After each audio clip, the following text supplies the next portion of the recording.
हाय viewers. आज मैं कुछ भाई लोग की डिमांड पे एक वीडियो बना रहा हूँ जिसमें है कि आपका ईसीआर पासपोर्ट वाले कैसे अपना इमिग्रेशन ऑनलाइन में चेक कर सकते हैं। और कुछ भाई बोले थे कि आपका अगर कोई डिमांड है तो शेयर करने के लिए। एक्चुअली मेरा भी कंसल्टेंसी चलता है और डायरेक्ट कतर का ऑफिस है उनका साथ। तो उधर का जो भी डिमांड है हम इधर से कोऑर्डिनेट करता हूँ उन लोग का। तो कुछ है मेरा डिमांड, वो भी डिस्कस करूँगा। तो चलिए पहले देखता हूँ कैसे इमिग्रेशन क्लियरेंस आप ऑनलाइन में देख सकते हैं। तो पहले आप गूगल में जाएंगे। गूगल में जाने के बाद ये आपका साइट है आपका इमिग्रेशन का, इमिग्रेशन immigrate.gov.in।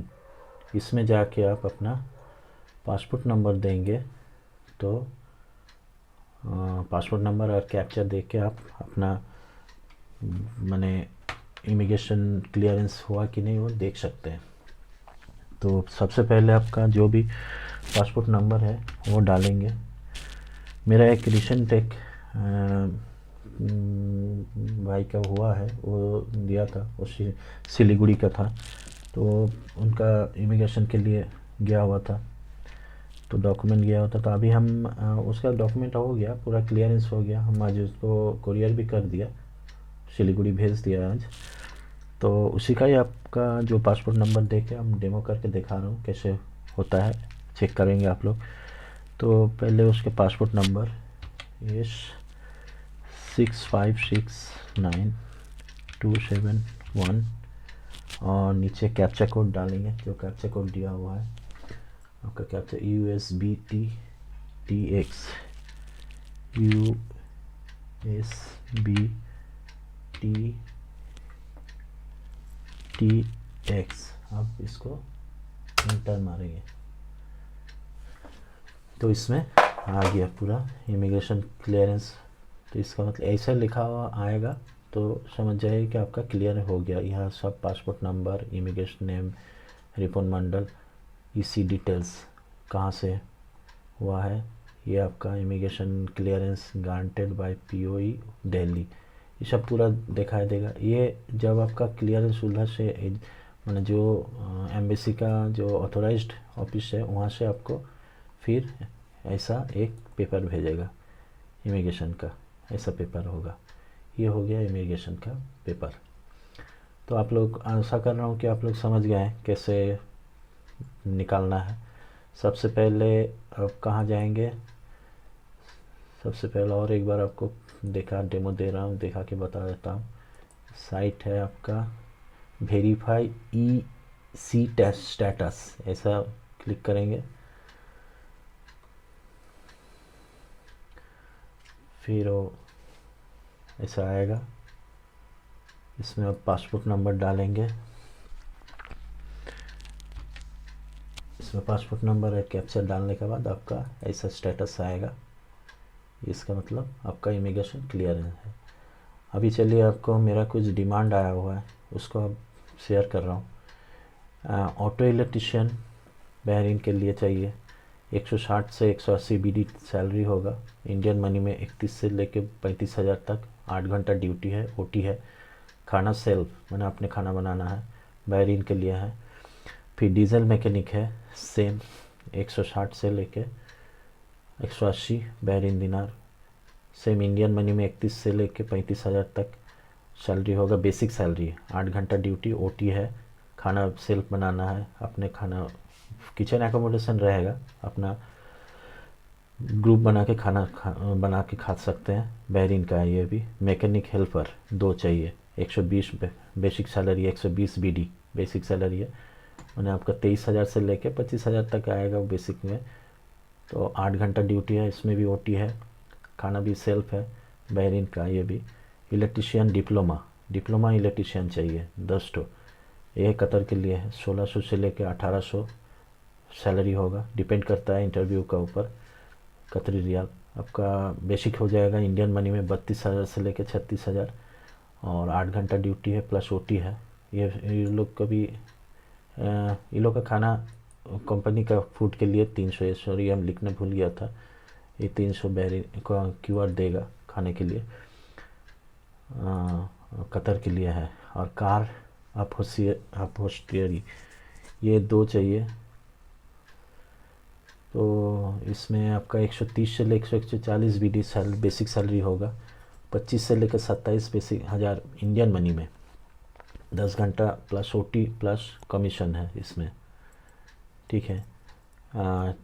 10 BD खाने के लिए है आपका, खाने के लिए दे बहरीन का है। सीट कवर मेकर, माने ये सीट कवर ओवर ये जो गाड़ी का होता है वो सब का काम के लिए।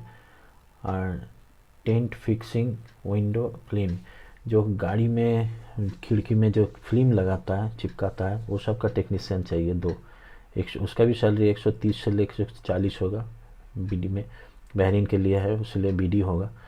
25 से लेकर 27 हज़ार बेसिक सैलरी होगा इंडियन मनी में, 10 घंटा ड्यूटी है, OT है प्लस कमीशन है। और ये 10 बहरीन दिनार खाने के लिए देगा। ये कार और स्टिकर लगाने के लिए, कार में खिड़की में जो होता है ग्लास वाला खिड़की में उसमें स्टिकर लगाने के लिए। एक कुक का है, मैंने कुक अरबी जानने वाला कुक, अरबी लैंग्वेज मस्ट है। तो एक्चुअली कंपनी का वीज़ा ही मिलेगा बट हाउस कुक में जाएगा कंपनी का वीज़ा में। कतर में कोई बड़ा पोस्ट वाला है उसका घर में कंपनी से बियर करेंगे उसका ये वीज़ा। तो उसका सैलरी 2000 है कतरी रियाल, मैंने आपका इंडियन मनी में हो जाएगा 39 से लेकर 40 हज़ार। 10 घंटा ड्यूटी है, एक्चुअली 10 घंटा लिखता है। जो घर वाला जो कुक होता है उसका कोई ड्यूटी का ये नहीं होता है, ये पहले ही बोल दिया जाता है। तो एक्चुअली एग्रीमेंट में कुछ तो देना पड़ता है, तो 10 घंटा। तो हालांकि घर का काम है, आप खाना बना के रेस्ट कर सकते हैं, ठीक जो भी है। खाना फ्री है, कतर के लिए है। Must known Arabic language Arabic language जानना ज़रूरी है।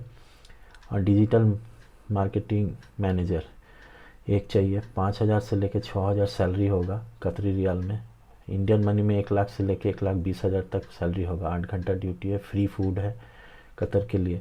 लेकिन उनको graphic design and social media marketing का नॉलेज होना चाहिए, ग्राफिक का नॉलेज होना चाहिए।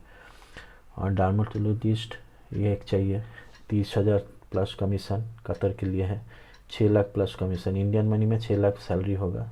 सेल्फ शिप ड्यूटी है, खाना पीना रहना सब कुछ फ्री है कतर के लिए है।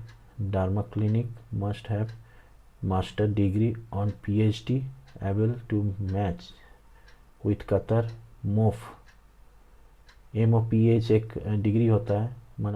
और एक बात मैं आप लोग से रिक्वेस्ट करता हूँ कि अगर किसी को मेरा ऊपर भरोसा है तो वही आपका प्रोसेसिंग करेंगे, मैंने डॉक्यूमेंट देंगे। नहीं तो क्या है ना, हम तो मैंने कुछ आपसे पैसा भी नहीं मांगता हूँ और पासपोर्ट भी नहीं लेता हूँ, आपका प्रोसेस करता हूँ। तो उसी में बहुत आदमी सोचता है फेक है ये। रिसेंट मेरा एक ये कहने का इसलिए मैं कह रहा हूँ कि मेरा साथ रिसेंट हुआ है। मेरा वीडियो देख के एक बॉम्बे का कोई वसीम भाई था, वो क्या किया, उनका 42 एज था, वो ड्राइविंग कतर का लाइसेंस था। तो ड्राइविंग के लिए हमको बोला था कि प्रोसेस करने के लिए। हम उनका प्रोसेस किया, 3 जगह से रिजेक्ट हो गया खाली एज का चलती। बट फिर हम मेरा ऑफिस में बहुत रिक्वेस्ट करके बोले कि ऐसा है थोड़ा सा कर दीजिए, एज हो रहा कहीं नहीं मिल रहा। तो वो लोग भी प्रोसेस करके करवा दिए। उनका ऑफ़र लेटर आ गया, बट वो ऑफ़र लेटर आने के बाद ना मेरा फ़ोन रिसीव करता है, ना कुछ बात करता हूँ तो उसका रिप्लाई देता है। मैंने अभी पूरा अवॉइड कर रहा है। तो ऐसा नहीं होना चाहिए। जिस भाई को मेरा ऊपर भरोसा है उनको ही मैं बोल रहा हूँ कि डॉक्यूमेंट अगर भेजेंगे तो भेज सकते हैं। बाकी ऐसा नहीं कि हम आपके लिए काम करें फिर ऑफ़र लेटर आ जाए फिर आप उस टाइम हमको इग्नोर कर दें, ये ठीक नहीं है। तो इसीलिए आपको ये जानकारी देना ज़रूरी था, इसलिए हम फिर आपको बता रहा हूँ। तो ऐसा इंसिडेंट नहीं होना चाहिए। आपको अगर पूरा भरोसा है मेरा ऊपर तब आप डॉक्यूमेंट दीजिएगा, अदरवाइज़ नहीं दीजिएगा तो चलेगा। नहीं तो मेरा भी एक ऑफिस में रेपुटेशन ख़राब हो जाता है ना, कि ऑफ़र लेटर आने के बाद अगर कुछ रिस्पॉन्स नहीं मिलता है तो समझिए कि आगे जाके काम में थोड़ा सा दिक्कत आने लगती है, तो इसलिए ऐसा नहीं होना चाहिए। ओके।